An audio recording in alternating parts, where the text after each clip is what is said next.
ღაზაში ცეცხლის შეწყვეტის შეთანხმების ამოქმედებიდან მეორე დღეს ისრაელმა ციხიდან 90 პალესტინელი პატიმარი გაათავისუფლა.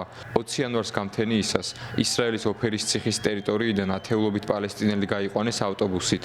კომისიამ, რომელიც პალესტინელ პატიმართა საქმეს უძღვება, წარმოადგინა სია, რომლის მიხედვით ყველა გათავისუფლებული ქალიან არასრულწლოვანია. როგორც ისრაელის მხარე აცხადებს, ისინი დაკავებული იყვნენ ეროვნულ უსაფრთხოებასთან დაკავშირებული დანაშაულისთვის. მათ ქვების სროლა და მკვლელობის მცდელობა ედევოდათ ბრალად. პატიმრები მას შემდეგ გაათავისუფლეს, რაც ჰამასმა ტყვეობაში მყოფი სამი მძევალი გადასცა ისრაელს. ისრაელსა და ჰამას შორის ცეცხლის შეწყვეტის შეთანხმება მცირე შეფერხებების შემდეგ კვირას დილით შევიდა ძალაში. პირველ რიგში ჰამასი 6 კვირის განმავლობაში 33 მძევალს გაათავისუფლებს ისრაელის ციხეებში მყოფი ასობით პალესტინელი პატიმრის სანაცვლოდ.